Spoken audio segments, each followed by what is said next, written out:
Olá, sejam bem-vindos à Igreja no Mundo, o programa da Fundação AES, Ajuda, a Igreja que Sofre. Sou Paulo Aido e hoje vamos ter um programa todo ele dedicado às Filipinas. Aqui comigo em estúdio está a Catarina, olá. Olá, Paulo. Que é a diretora da Fundação AES, com quem vamos daqui a pouco debater um pouco um atentado terrorista que aconteceu nas Filipinas, no final do mês de maio, em que um dos alvos foi precisamente a comunidade cristã. Mas antes de falarmos sobre esse assunto, vamos ver um pequeno filme que nos traça como que um retrato deste país. Que país é este, as Filipinas, que é o maior país católico da Ásia?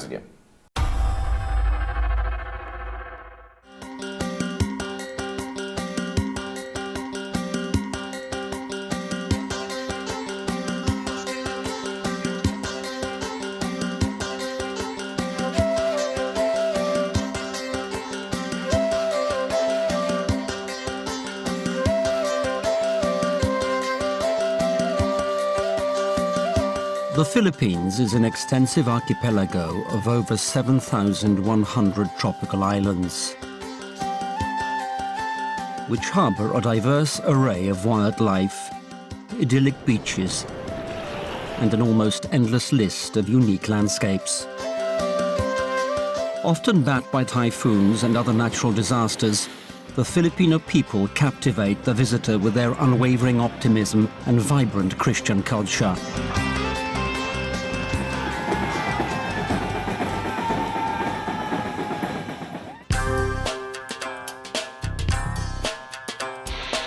The Republic of the Philippines is located in Southeast Asia, with China and Taiwan to the north and Vietnam to the east.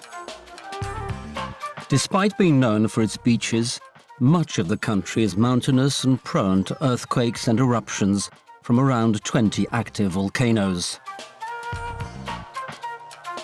The fast-growing population of an estimated 100 million people mainly inhabits large cities like Manila and Davao. The Philippines also claim a large diaspora of over 12 million people who send regular and vast remittances to their loved ones back home. The Philippine economy ranks as one of the region's best performers. Services and manufacturing have gradually taken over from the once dominant agricultural sector. The rich Philippine biodiversity offers beaches, mountains, rainforests, islands and diving spots, not to mention the country's significant historical and cultural heritage. Despite the positive economic growth, 26% of the population still lives below the poverty line. Unemployment remains high, and underdevelopment in rural areas has left most Filipinos behind. These negative facts are further exacerbated by natural disasters which pummel the archipelago every year.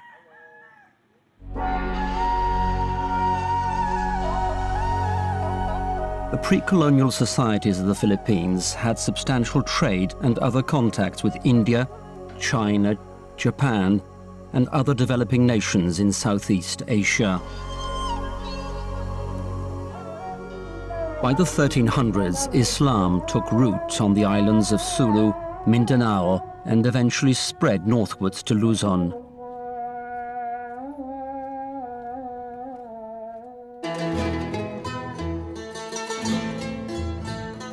The Philippines were subsequently colonized by the Spanish, receiving their name from the then King Philip II.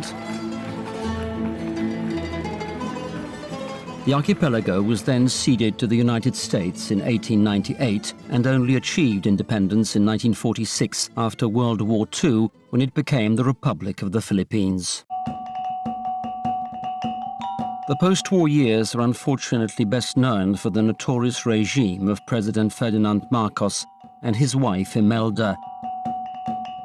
His 21-year rule was characterized by political repression, censorship, embezzlement of billions of public funds, and human rights violations. Today, the Philippines have a stable democratic government, a constitutional republic with a president as head of state. Challenges still remain in certain regions, notably on the island of Mindanao, home to almost 5 million Filipino Muslims who seek regional autonomy. After a 40-year insurgency, the government signed a peace deal with the Muslim rebels, the Moro Islamic Liberation Front of Mindanao, in March 2014, thus ending the violence which has cost an estimated 120,000 lives.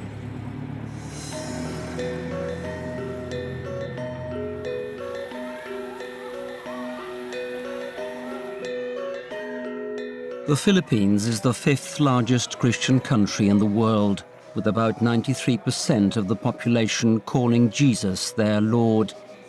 It is also the biggest Christian country in Asia.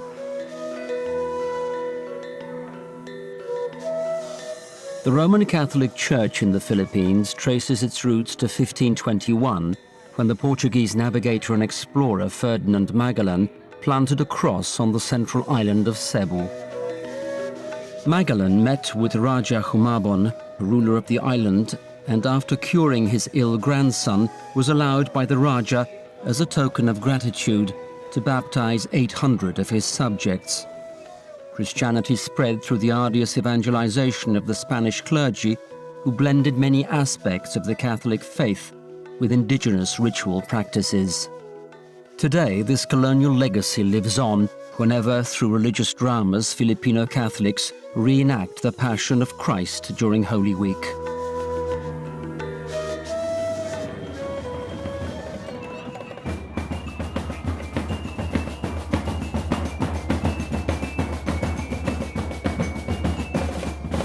The Hispanic-influenced custom of holding fiestas to honor a saint or a particular shrine has become an integral part of Filipino culture. One of the most colorful remains the Santo Niño de Cebu celebration held at the end of January.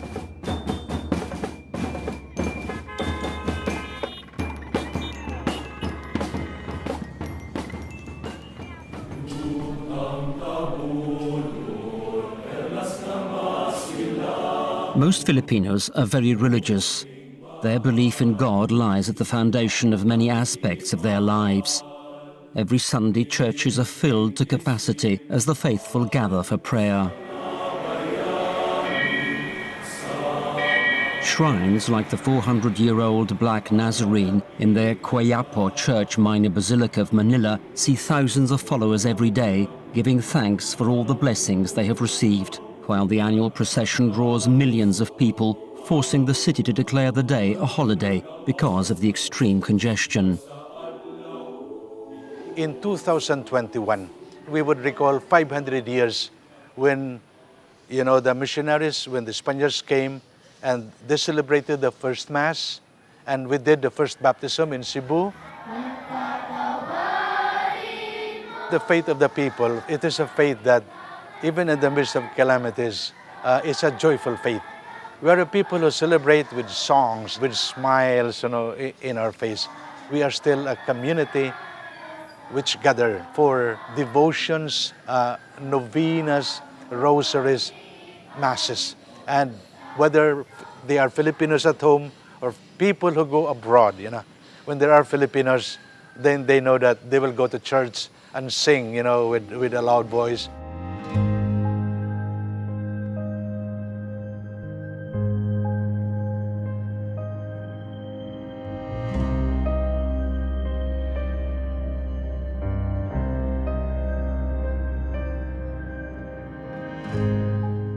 The faith of Filipinos has been seriously tested in recent years as natural disasters like the Bohol earthquake and Super Typhoon Haiyan devastated parts of the archipelago. Thousands of lives were lost and countless homes destroyed. Super Typhoon Haiyan displaced nearly 11 million people. Entire coastal cities like Guian and Tacloban were leveled to the ground by extreme winds and storm surges. Churches in which the faithful have worshipped for generations have been severely damaged, as well as seminaries, convents, and clerical residences. Rebuilding is a colossal task, and help from outside is urgently needed. Here in the Philippines, we have the word bangon, meaning to say rise, or rise up. And we thought we can rise again, And this is a firm conviction in our hearts.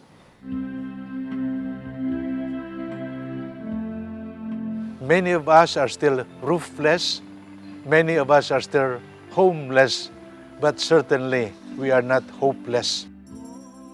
The presence of so many people, agencies from all over the world coming over, telling us, we heard, we see, what happened.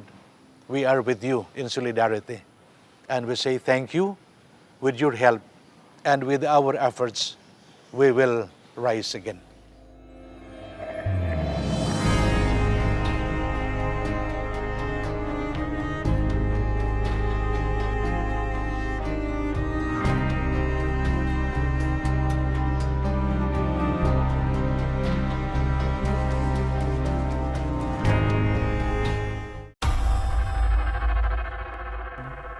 Acabamos então de ver este pequeno filme que nos traça o retrato deste país. Há pouco, quando nós começámos aqui a apresentar o programa, eu falei que no final do mês de maio houve um atentado terrorista na cidade de Marau. E o que é que aconteceu, Catarina? Bom, Paulo, de facto houve um grupo de terroristas que atacou a cidade de Marau. A cidade de Marau está na zona sul das Filipinas, na zona de Mindanao.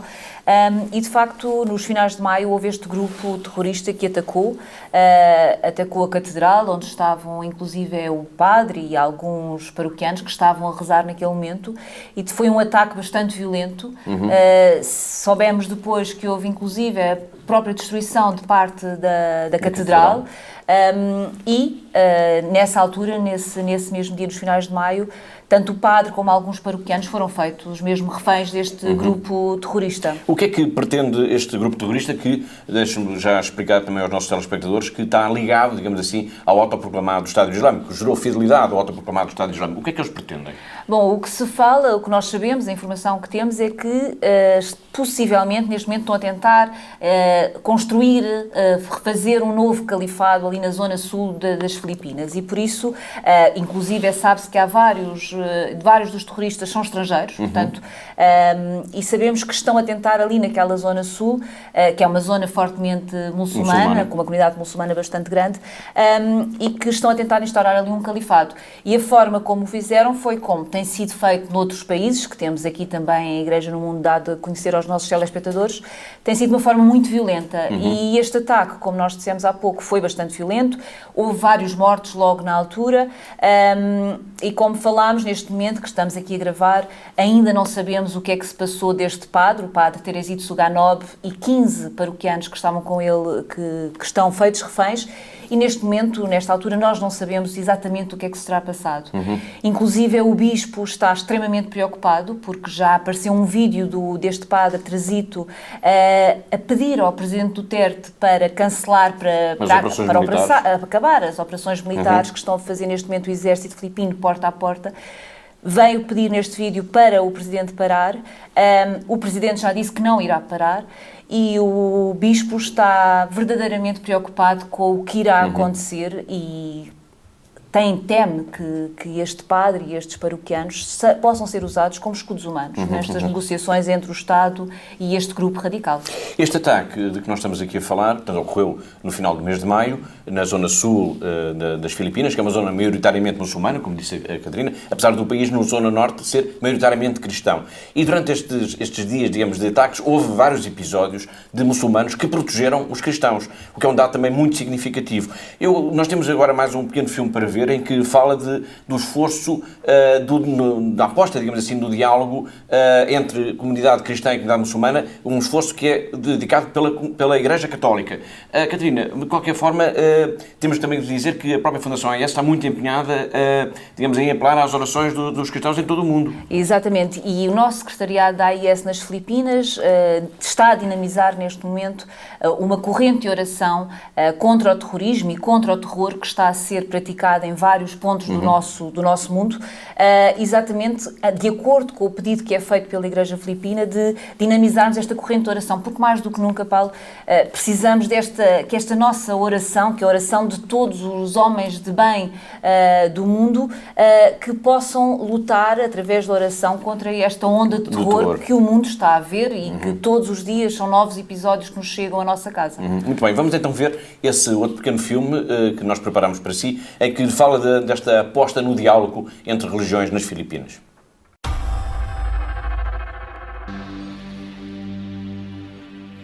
After joining the Pontifical Institute for Foreign Missions, Father Sebastiano learned there were many negative perceptions of people from opposing religions which needed mending. He was assigned to the Philippines island of Mindanao, home to a large Muslim population, arriving there in February 1977. In my first mission, was Siocon, Zamboanga del Norte, in Mindanao, I start to give attention, first of all, to the Subanon. These are indigenous people. All the neighbors were Muslim, and children are always around with a lot of curiosity. And one day, I was in the room, just for moments of prayer. When I went out, one little girl said, "Father, what you have done inside?" And I said, "I was praying." And this girl is looking at me and say, "Father, also the Christian pray?"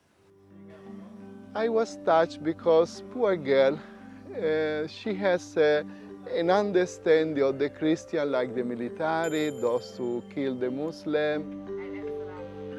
The immersion in the Muslim community was, first of all, a kind of personal transformation.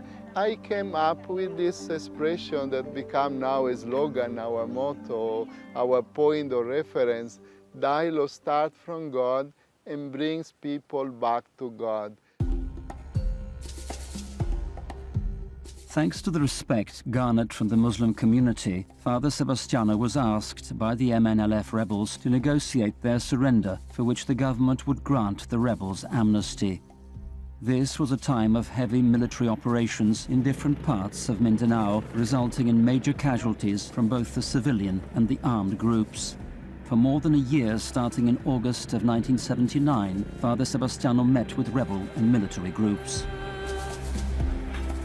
I said to myself, I have to do this. It was a time of crisis. I have to help people here, Muslim, Christian, to build trust, peace, confidence. In 1981, Father Sebastiano's role as negotiator came to an abrupt end. An attempt was made on his life by the military. Afraid for his safety, the PIME mission superiors asked Father Sebastiano return to Italy. From 1981 to 1983, he deepened his knowledge of Islam at the Pontifical Institute for Arabic and Islamic Studies in Rome. Those years would prove providential to his future mission in the Philippines. For me, it was a kind of discovering, because although I had a certain understanding of Islam, but not so much, I discovered that in Islam there are also these people who are considered the spiritual, the mystics, who have a deeper faith, and they talk about silsila, means literally chain or link to their master, and the master link to God. I said, if each one of us are linked, we belong to the same family. In this concept of silsila, Father Sebastiano found the spiritual foundation for interreligious dialogue. Upon his return to Zamboanga in 1983, he brought Muslim and Christian friends together in the spirit of one family. He wanted people of different religions to unite and experience together the love of God for all humanity. In that meeting, I was surprised. There were Muslims and Christians together. And then he presented his idea of forming Muslims and Christians together and to call it silsila. People who will be together in promoting dialogue is the way to peace. I found it very convincing, our being together with Father Diamra, because his mission and vision is like with us also. We are also advocating peace to the community in an Islamic way, but we are working together on how to create bridge toward relationship so that we can have harmonious living together with one another. Today, the Silsila dialogue movement has expanded considerably since its formative years. The movement reaches beyond Zamboanga, with programs extending nationally and internationally. Silsila is headquartered in Harmony Village, a lush 14-acre compound overlooking the Sulu Sea near Zamboanga. The grounds encompass many ever-expanding buildings and prayer houses. Harmony Village hosts numerous annual activities, including summer youth courses where Muslims and Christians interact, formation of faith groups and leaders, media production and publication, and many others. Silsila is a movement, and we have different components. Structure-wise, we have an organizational setup. We also have areas of formation. We organize summer courses, seminars, and workshops. And these are participated by people who belong to different professions in life, and most especially those who are working in the communities and non-government organizations. We have also the Harmony Zone areas where we bring the spirit of dialogue and peace in the grassroots level. Father Sebastiano de Ambra, he wants that how Christian to become a better Christian and how Muslim to become a better Muslim. One verse from the Bible that I've learned that he put into action is, blessed are the peacemaker. I think he is blessed because of being peacemaker, because right after the establishment of the movement, the Silsila Dialogue movement, you can see harmonious and solidarity among Muslim and non-Muslim. We are trying to promote deeper understanding and how to build a good relationship and friendship from the people of Zamboanga.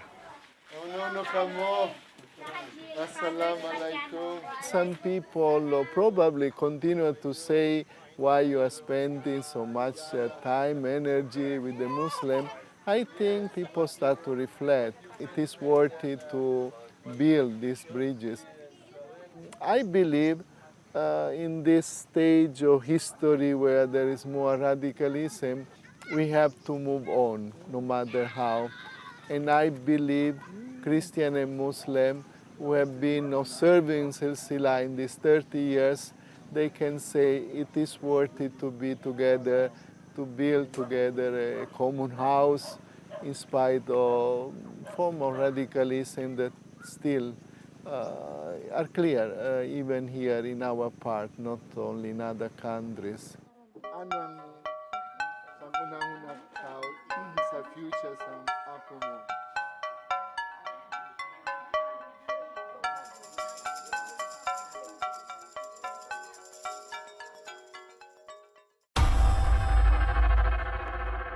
E com este pequeno filme sobre a aposta no diálogo entre religiões no sul das Filipinas, uma aposta concreta da Igreja Católica, chegamos ao fim do nosso programa Igreja no Mundo. Recordo a todos o pedido da Catarina para que todos se juntem numa jornada, digamos, de oração pelos cristãos das Filipinas. E assim, com este pedido de oração, chegamos ao fim então do nosso programa. Até o próximo programa, se Deus quiser.